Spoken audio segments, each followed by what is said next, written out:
We have Sunshine and Skarlett, and they will be performing a cube piece representing Cats the Musical.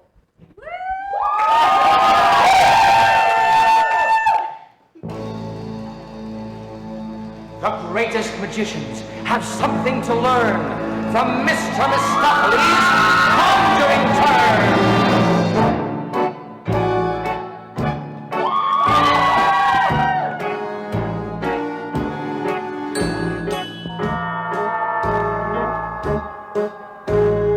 Mungojerrie and Rumpelteazer were a notorious couple of cats.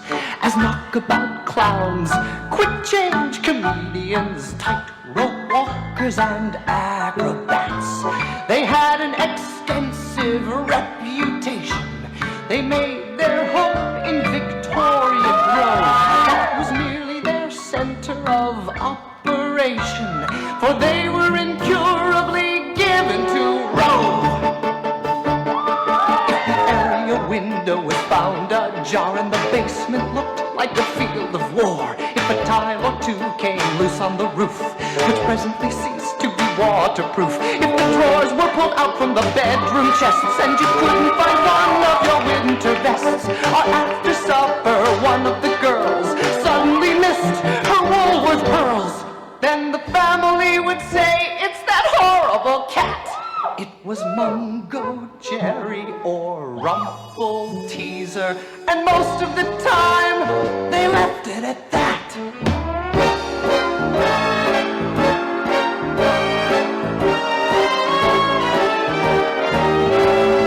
Mungojerrie and Rumpelteazer had an unusual gift of the gab. They were highly efficient cat burglars as well, and remarkably smart at a smash and grab. They made their home in Victoria Grove. They had no regular occupation. They were plausible fellows who liked to engage a friendly policeman in conversation.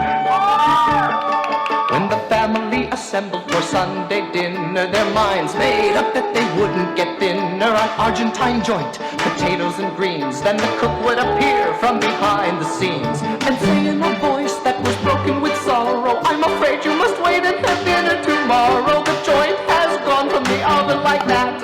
Then the family would say, "It's that horrible cat." It was Mungojerrie or Rumpelteazer, and most of the time they left it at that. Mungojerrie and Rumpelteazer had a wonderful way of working together, and some of the time you would say it was luck, and some of the time you would say it was weather. They go through the house like a hurricane, and no sober person could take his oath.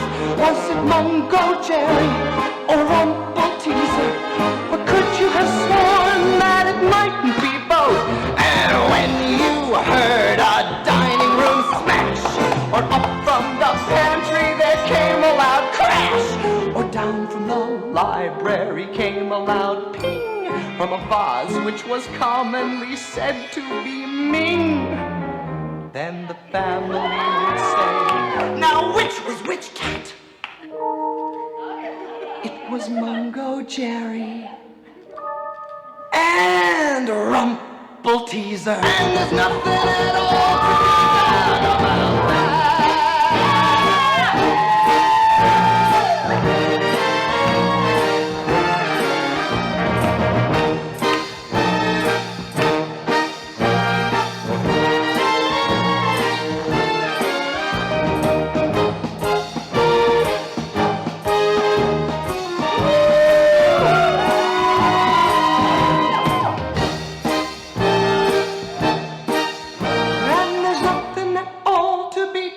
About that.